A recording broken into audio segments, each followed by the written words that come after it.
Boa tarde, meus queridos amigos. Espero que estejam todos bem. Vamos falar um pouquinho hoje sobre sexualidade. Isso, sexo. Sabe por que a sexualidade foi tão demonizada durante séculos, para não dizer milênios, principalmente na cultura ocidental? Porque seres humanos, quando são atormentados,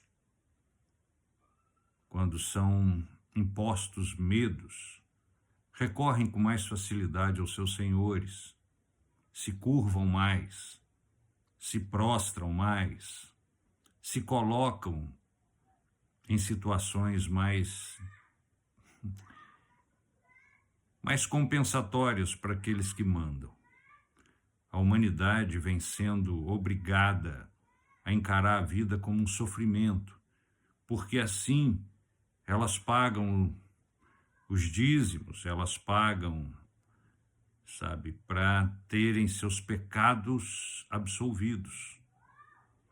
Consequentemente, a sexualidade, que é uma fonte de prazer enorme para o ser humano, ou deveria ser, prazer natural, foi simplesmente conduzida para que houvesse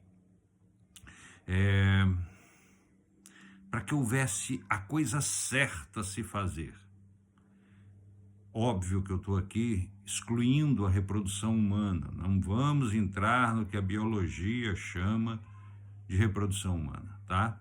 Nós estamos falando de prazer, de conhecer o próprio corpo, de entender o que o seu prazer pode proporcionar, e isso ignorando, inclusive, o benefício hormonal, o benefício metabólico que o prazer, que o orgasmo produz.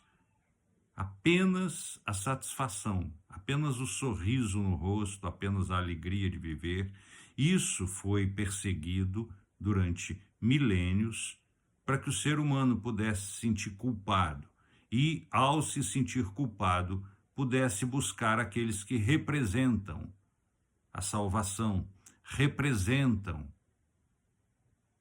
a purificação. Mas nada disso é de graça, nada disso é barato. De alguma forma você vai ter que trabalhar para pagar isso, para pagar a sua purificação. O curioso é que os representantes, os avatares divinos, não condicionaram nada disso, mas seus discípulos, seus supostos discípulos, passaram então a criar algumas interessantes perspectivas sobre a sexualidade.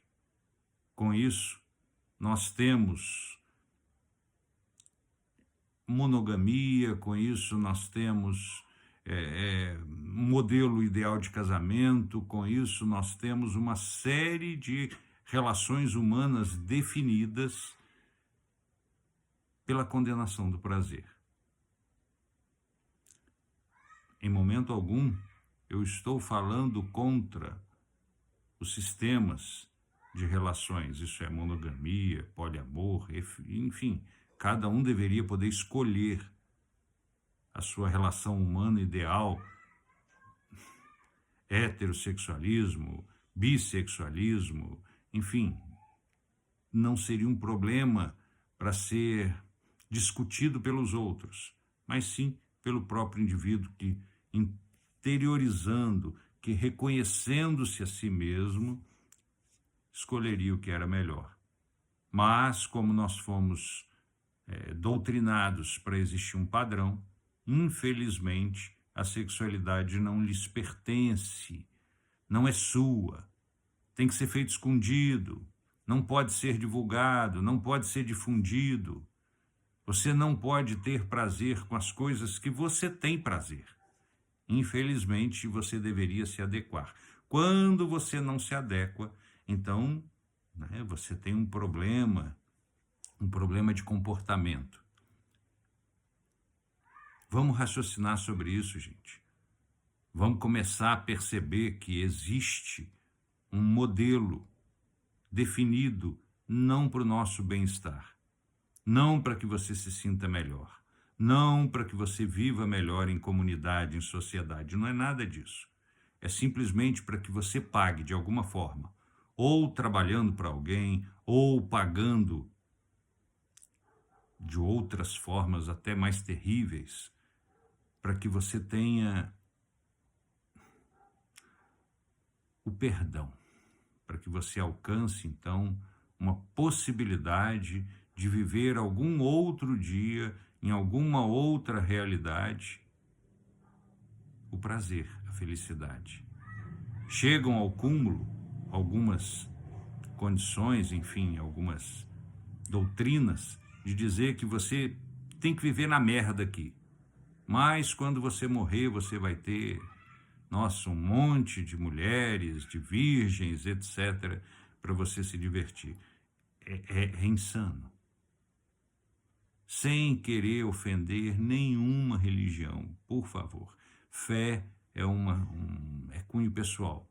O que eu estou falando é sobre sexualidade, sobre como tratam a sexualidade humana de forma distorcida e cruel. Vamos raciocinar, vamos começar a questionar por que você faz certas coisas, por que você condiciona a sua vida, a sua felicidade a um mundo vindouro. Por que você não pode simplesmente, respeitando o direito alheio, respeitando as outras pessoas, por que você não pode simplesmente ser feliz agora? Pense nisso. Um forte abraço.